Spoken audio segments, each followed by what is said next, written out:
Today we're going to look at section 1.3, solve linear equations. Our objective is to be able to solve a linear equation and to be able to write a linear equation. Let's look at example number 1. Just basic solve for x. So what I'm going to do is distribute first. So I'm going to get 15x minus 90, okay, 5 times 18, equals, now this is where most students make the biggest mistake. They do the subtraction before the multiplication. They mess up the order of operations. So we're going to be careful there. So I'm just going to write 15. I'm going to distribute the negative 5 to get negative 30x. And be careful here, two negatives make a positive, so I'm going to get plus 45. What I'm going to do is now combine like terms on either side. So on the right-hand side, I'm going to get negative 30x. 15 plus 45 would give me a positive 60. I'm going to choose to move the x's to the left-hand side.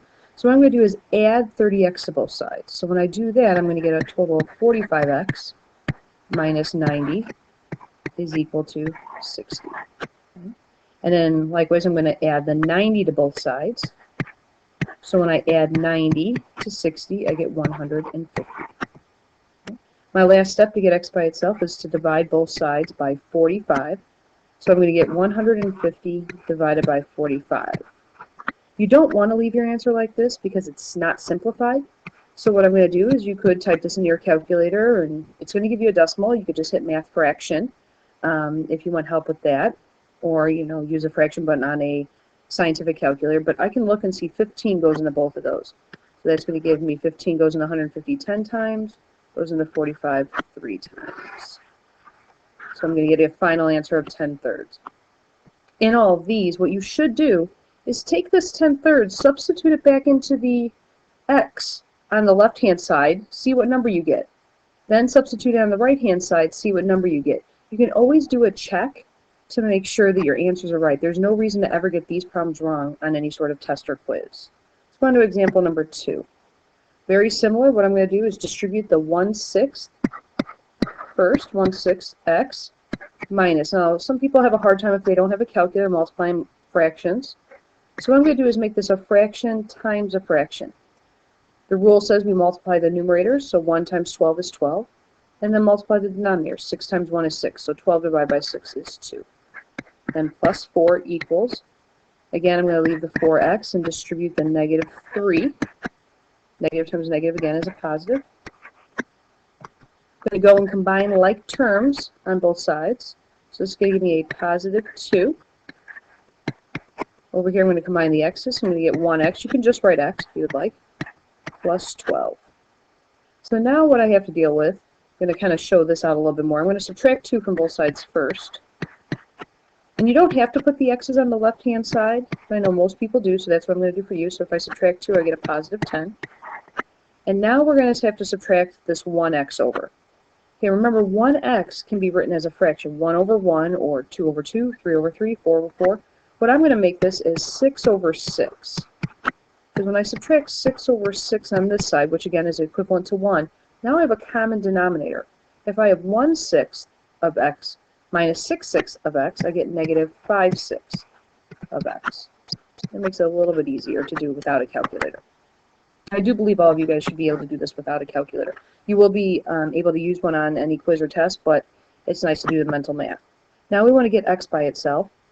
This is negative 5/6 multiplied or times x, so to do the opposite operation would be to multiply by negative 6/5. We don't like to divide by fractions, so what we do is we multiply by its reciprocal, which is flipping the fraction. This would just give me an x. And again, to multiply fractions, it's going to give me a negative 60 over 5. Okay? And that does reduce, and it actually reduces down to a negative 12. Again, what you should do before on a quiz or test, before putting this nice little box and moving on, substitute negative 12 in for the x. Just do the left-hand side, get a number, then do the right-hand side, and make sure both sides are the same. If they're not, you know you made an algebra error. Let's go to example 3. Now this one deals with fractions. There's lots of ways to deal with this type of problem.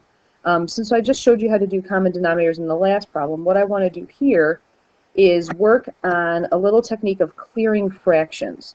So let me show you what that means.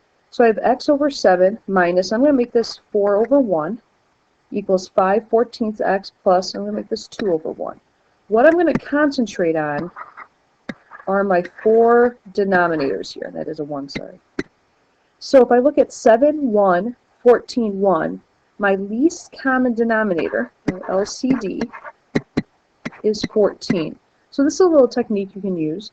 And whatever I do to the left-hand side, I have to do to the right. So if I multiply the left-hand side by 14, in essence, that would be distributed to both. So what I'm doing is multiplying both fractions by 14. And likewise, I'm doing the same thing on the right-hand side, multiplying everything by 14. Now, you might think that makes it more complicated, but because I multiply by the LCD, I'm going to get a lot of these parts to simplify. 7 goes into 14 2 times, so I'm left with a 2x. Okay, 1 and 14, they don't go into each other, so I have 14 times 4, they do go in 14 times. So 14 times 4 is a negative 56 equals 14 reduces with 14, so I get a 1. 1 times 5x is 5x. And 1 goes into 14 14 times. 14 times a positive 2 is positive 28. You can always use this technique if you look at each term individually and look at their denominators and come up with a least common denominator. Now I have an equation that doesn't have any fractions in it, and that might be more appealing, especially if you forget a calculator or don't feel comfortable with fractions. So I'm going to do the same thing. I'm going to move my x's to the left-hand side, and you don't have to. You can move them to the right. So if I subtract 5x, I'm going to get a negative 3x minus 56 equal to 28. Okay. I'm going to add 5x, I'm going to add 56 to both sides. So if I add 56 to both sides, okay, I'm going to get a 4 and then 1, so 84, a positive 84. And then I have to divide both sides by a negative 3, which gives me a negative 28. Again, what you can do is take this negative 28, substitute it back into the original problem for x, and make sure both sides are equivalent. Look at example 4. Example 4 isn't very difficult, but it's decimals, and not everyone feels comfortable with decimals. All right, so you're going to want your calculator out for this, so you can kind of go through everything. So what I'm going to do first is distribute my 2.25. So I'm going to get 2.25x minus 9.45. And there's nothing to do on the right-hand side, so I'm just going to rewrite it. Okay, now again, I'm going to combine like terms. Okay, what I'm going to do is I'm going to add 9.45 to both sides. So I'm going to get 2.25x equals x plus, and this is going to give me a 12.73. Now I can subtract 1x from both sides. So if I take 1 away from this, I'm left with 1.25x equal to 12.73. Okay. And then I'm going to divide both sides. So let me just show you something. 12.73 divided by 1.25. Now you never, ever, ever want to leave a fraction like this, because a fraction should be, from what we talked about in our first lesson, is an integer over an integer, and these are not integers. Okay, these are our rational numbers. We don't want a rational number over a rational number. So what you'd want to do is make sure you type that into your calculator to get your decimal approximation, which is 10.184. Now this comes out to exactly 10.184. If it didn't, you would always want to change it to a fraction equivalent, which is an integer over an integer. Because this is exact, it's exactly the same as having a fraction answer. And again, I can take this, substitute it back into the original problem to make sure it works out okay. All right, so now let's look at how do we write some of these linear equations. So I just picked 3 basic problems you've probably seen in the past. So we look at the first one. You need to earn $475 per week to afford the new car you want to purchase. Your work week is 45 hours. You get 1.5 times the regular hourly rate for overtime, anything over 40 hours. How much does your hourly rate need to be? Now, you might have different ways to do this, but what I'm looking for is, can you physically write out a linear equation like the last 4 examples that we did? I don't want just the answer. I want you to be able to write out the linear equation. That tends to be a little bit harder. First thing you want to look at is, what is the question asking? That'll help you figure out what your variable should be. So how much does your hourly rate need to be? I'm going to call that x, because I don't know what it is. So this is my hourly rate. And you always want to know what units it is. And this is in money. Okay? So I'm looking for my hourly rate in money. Okay, so that's what my my unknown is. So now if I go back, I need to earn a 475 per week. So that's what I want to get. That's my total. So I know I want to equal $475. And how do I get that? Well, I get paid.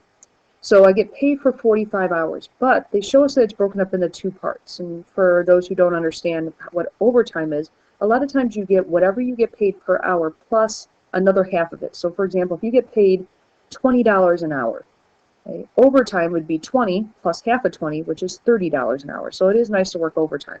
So how are we going to figure out what our pay is? Well, this 45 hours is broken up into a 40-hour part for our regular pay, which we know is X amount of money, plus 5 hours at our 1.5 times our hourly rate, or 1.5x. Okay, so this is our normal pay, and this is 1.5 times our normal pay. So what I'm going to do is distribute the 5, which gives me 7.5x equals 475. If I add these, I get 47.5x equals 475, and this should nicely divide in to give me 10.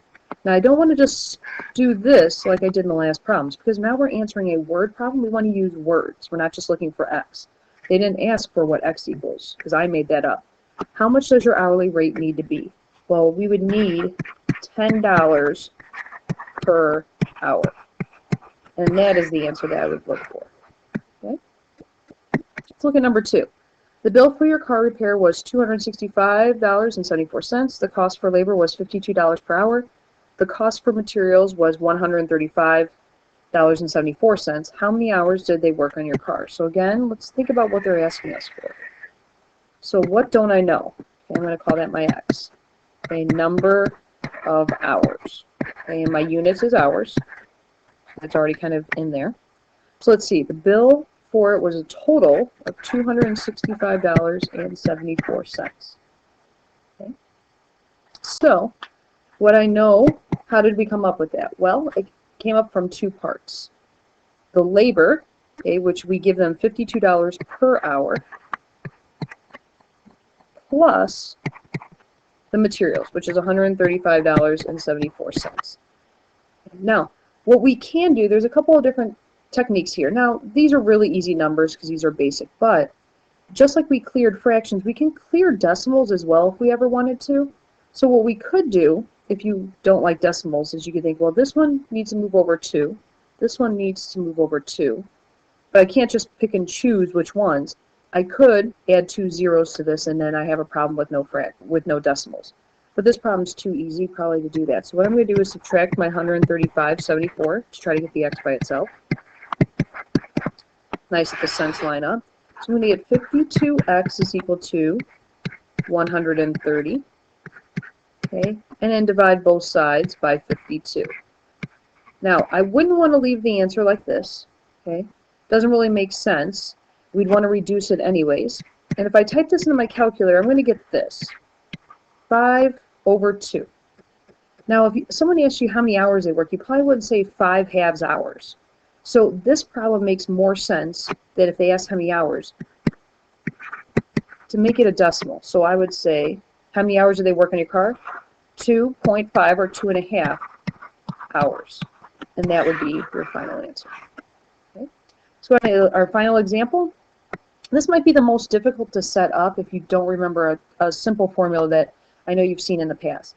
On Friday, you drove 145 miles to a friend's house. On Sunday, you returned home and calculated that the round-trip travel time was 5 hours. What was your average speed? Now, you might think, I don't have any clue how to set this up. Well, you've probably seen this formula, D equals R times T. Okay. Anytime we're talking about distance, we're going to use distance equals rate times time. So how far you go is found out by how fast you were going, your rate, times how long you were going at that rate. So now we can start to substitute in our information. But the thing you have to be careful is you drove 145 miles to your friend's house. So a lot of people would put 145 here. However, it also says you returned home. So if we went 145 there and 145 back, that's a total of 290 miles for our round trip. And that's the thing we have to be careful about. Now, the rate is what they're looking for. Okay, what was your average speed? That's our R, our rate, our miles per hour. Okay. And how long did this take? Well, they told us the round trip was 5 hours. And if they only told us that it took us, say, 5 hours to get to our friend's house, this would be 145. But since it said round trip, we need to deal with both of it, 145 and 145. Now, typically we have the number in front of our variable, but it doesn't matter here. R times 5, you divide both sides by 5. And again, we're going to get 290 over 5. We wouldn't give the answer that way. Type it into our calculator, we're going to get 58.